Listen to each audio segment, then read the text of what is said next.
Domingão, sol rachando, muito calor aqui no Rio de Janeiro e eu tô aqui, como sempre, para deixar você muito bem informado, chegando com as últimas notícias do Fluminense aqui no canal do Lessa. Folga geral hoje no clube, os dois grupos de folga. Ontem o time comandado pelo Marcão que empatou naquele jogo contra o Maricá, já falamos sobre isso aqui mais cedo, e o grupo principal que disputou um jogo treino contra o Porto Real também ontem no CT Carlos Sachilho. Todo mundo dando uma descansada hoje e amanhã os dois grupos retomam, no caso do time principal do Fluminense, nesta reta final de pré-temporada. Vou trazer aqui a escalação que o técnico Mano Menezes utilizou nesse jogo treino e já vai ter, acho que vai servir para dar uma base para a gente, uma ideia do que vem por aí.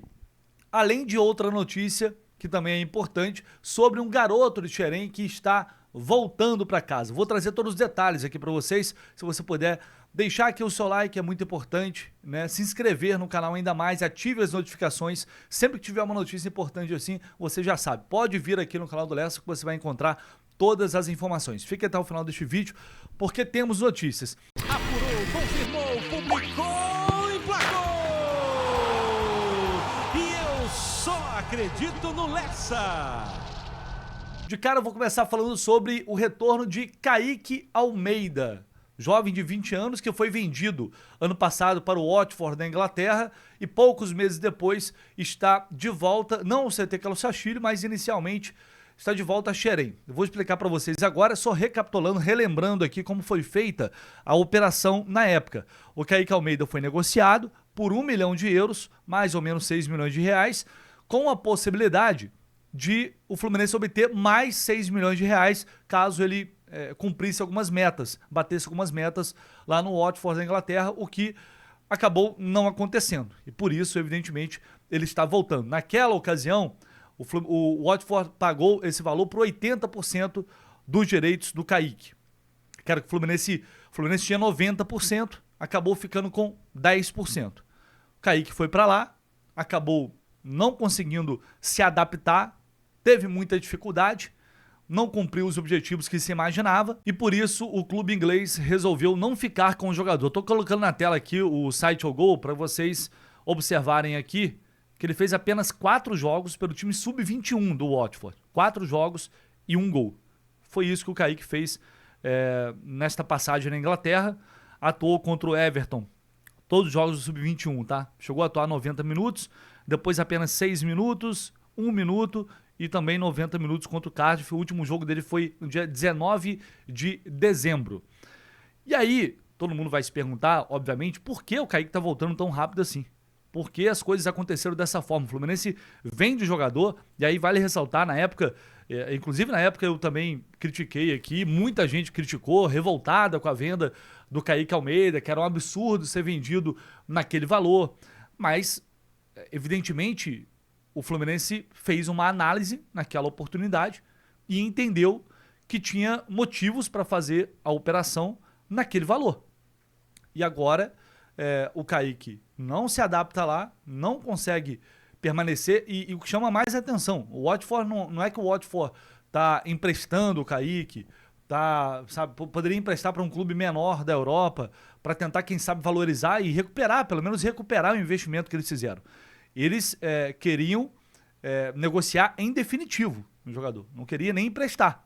E foi aí que, tô colocando na tela a informação que eu publiquei nas redes sociais, e aí que os representantes do Kaique entraram em contato com o Fluminense para viabilizar esse retorno, pra saber se o Fluminense tinha interesse no retorno do jogador, porque acredita que em Xerém, no CT Carlos Sachilho, enfim, o clube que o revelou, eles acreditam que é o melhor lugar para que o Kaique Almeida possa retomar a sua carreira, possa ter a chance de se destacar no sub-20 e depois voltar ao profissional. Essa foi a condição que o Fluminense estabeleceu para ele voltar.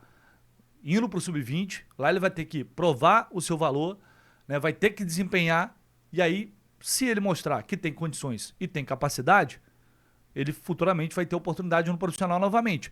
A gente lembra que, na época, antes de sair, ele treinava com o grupo principal, treinou durante muito tempo, parecia que ia se firmar. Tecnicamente, sempre foi um jogador bem avaliado. Sempre foi um zagueiro canhoto, boa estatura, bom porte físico, com passagens por seleção de base. Tecnicamente, ele sempre foi muito bem avaliado. Agora, é o que eu sempre falo aqui. Principalmente para um jovem que está saindo da base, não adianta ter só técnica, gente. Tem que ter o comportamento adequado para jogar no profissional. Tem que ter postura de atleta profissional. Quantas vezes já falou? O John Kennedy mesmo sofreu com isso. O John Kennedy veio profissional, chegou a jogar, a fazer gol e depois foi rebaixado para Xerém. Para mostrar, olha só, olha de onde você veio, olha a dificuldade que é. Ir para Xerém, treinar, voltar. É uma espécie de... Vê se você dá valor. É o clube tentando mostrar, irmão, olha só, a gente está disposto a te ajudar, mas você tem que querer ser ajudado. Eu só estou citando o exemplo do John Kennedy porque é um caso mais extremo, né, de um jogador que envolve outros aspectos para além do técnico. Então o Kaique Almeida volta para o Fluminense de forma gratuita, o modelo da negociação. O Fluminense vendeu por €1 milhão, já recebeu esse dinheiro da negociação. Ele volta agora de graça e o Fluminense passa a ter 50% do jogador, não mais 10%. Antes tinha vendido 80%, tinha 90%, ficou com 10%, vendeu 80% para o Watford. Agora ele volta numa transação definitiva, gratuita, o Fluminense fica com 50% do jogador. É um caso parecido com o Marcelo Pitaluga, né? Que o Fluminense vendeu por €1 milhão, foi para a Inglaterra, a diferença é que ele ficou muito tempo lá, obviamente, não tem nem comparação, né? Ficou 5 anos por lá, mas foi emprestado para clubes pequenos de lá, ou seja, o Liverpool tentou ali, vou emprestar aqui para ver se consegue valorizar, desempenhar, quem sabe vender, acabou não dando certo. O Marcelo Pitaluga voltou para o Fluminense também no modelo definitivo, numa transação gratuita em definitivo, retornando para tentar se recuperar no clube que o revelou. Então é uma situação, é um movimento parecido com o do Pitaluga, só que no caso do Kaique, muito pouco tempo, né? Foi em setembro e agora já está voltando em janeiro do ano seguinte. Enfim, ele vai ter mais uma oportunidade, é um jogador jovem ainda, que, como eu falei, tem potencial, mas também agora tem pouco tempo para fazer essa transição do sub-20 para o profissional. Ele vai ter pouco tempo para mostrar que tem condições de jogar, de vestir a camisa do Fluminense. Óbvio que o time pode emprestá-lo para algum time para ganhar tempo, mas é um momento de definição para qualquer atleta que está saindo da base, para mostrar o que ele realmente quer na carreira ou aonde ele realmente pode chegar.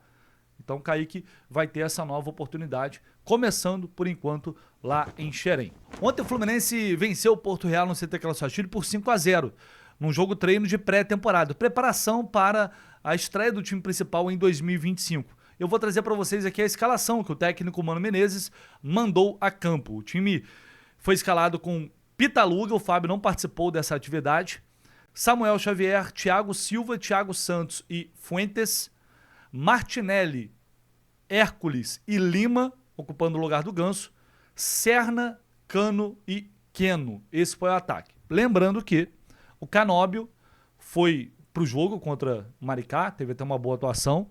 O Canóbio, se estivesse nessa atividade, provavelmente ocuparia o lugar do Queno e começaria a atividade como titular na ponta esquerda. E na direita, o Arias teria começado no lugar do Serna. Então Elias e Germancano disputariam uma posição ali no ataque. Então já temos uma ideia do time que o Mano Menezes vai mandar a campo na estreia do Campeonato Carioca.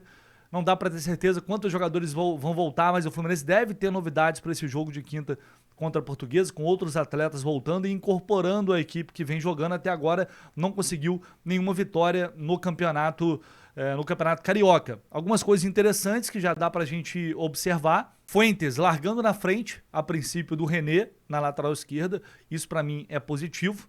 Martinelli, pode ser que o Martinelli seja primeiro volante e a dupla titular seja Martinelli e Hércules. Lembrando que, antes do Fernando Diniz sair, na época ainda das especulações envolvendo as negociações pela saída do André, o Diniz, naquela época, internamente, ele tinha falado que pretendia, o Fluminense nem precisava necessariamente contratar outro, porque ele iria utilizar o Martinelli como primeiro volante. E o Mano chegou a fazer isso na temporada passada também em alguns jogos. Apesar de que, acho que foi contra o Fortaleza, teve outras partidas, mas acabou não dando muito certo no primeiro momento. Mas o Hércules é um jogador de muita pegada, de muita força, é um cara que vai de área a área e que marca muito também. Então pode ser que essa dupla se encaixe. E é claro que o Bernal também vai brigar por essa posição ali. É um jovem que tem potencial e tende a amadurecer ao longo de 2025. O que me preocupa mesmo é essa meiuca com o Lima fazendo essa função. Isso não é a do Lima. Talvez o Mano vai testar outras opções, certamente vai testar, táticas inclusive. Ontem a gente viu o Fluminense atuando com 4 atacantes, com 2 homens por dentro. Falei sobre isso mais cedo. Canóbio e Cauã Elias. Isaac aberto de um lado, Riquelme, Paulo Baia aberto do outro, e com 2 homens no meio de campo. Claro, né, isso falando aqui numa disposição tática. Na hora, na recomposição, na marcação, os pontos ajudam para voltar. Quem tá por um dos atacantes também vai acabar recompondo para compor uma segunda linha ali de marcação, é evidente. Mas não descarta a possibilidade de, por exemplo, o Fluminense ter Hércules e Martinelli, e sai o Lima, ele abre o Ares de um lado, abre o Canóbio do outro, com o Cauã Elias e Germancano no meio de campo. É uma possibilidade que eu acho que a gente vai ver logo de cara neste início de temporada. Então são algumas situações que o Mano está ensaiando, está projetando para esse início de 2025. Aí sim, depois que estrear o time principal, comandado pelo Mano, já com os reforços, a gente vai começar a ter uma noção do potencial deste grupo, que a gente sabe, apesar de tudo que aconteceu ano passado, esse grupo tem qualidade, tem jogadores qualificados, recebeu alguns reforços. Talvez unanimidade mesmo, o Hércules. Os outros não são, mas são jogadores que podem agregar no elenco. A gente vai ter que esperar para entender realmente as ideias que o Mano está trabalhando, agora tendo uma pré-temporada, tendo tempo suficiente para fazer suas escolhas, para treinar, para trabalhar, o que ano passado ele não teve. Chegou na pressão, tendo que dar resultado imediato. Então estou curioso para ver como é que esse time vai se comportar em campo. E claro, né, precisa fazer mais gols, precisa ser mais agressivo, precisa ser uma equipe que tenha mais sede de gols, o que faltou muito também em 2024. É isso, galera. São as informações aqui deste domingo. A gente volta com mais notícias assim que tivermos no canal do Lessa, onde você sempre fica muito bem informado sobre o Fluminense. Não se esqueça, deixa o like e se inscreva aqui no canal. Vou deixar aqui no comentário fixado também o link para o canal Gol de Barriga, do meu amigo Fio. Nós da equipe Jornada KTO 1902, mais um canal que faz parte do grupo. O Fio tá lá sempre fazendo análises pós, pré-jogo, as lives também. Enfim, vou deixar, se você puder dar uma moral, se inscrever a mais um canal falando de Fluminense. Isso é sempre muito bom, principalmente por quem conhece realmente de Fluminense. Então vou deixar aqui no comentário fixado. Se você puder clicar aqui, por favor, e se inscrever lá, eu te agradeço. Fechou? Um abraço, tamo junto.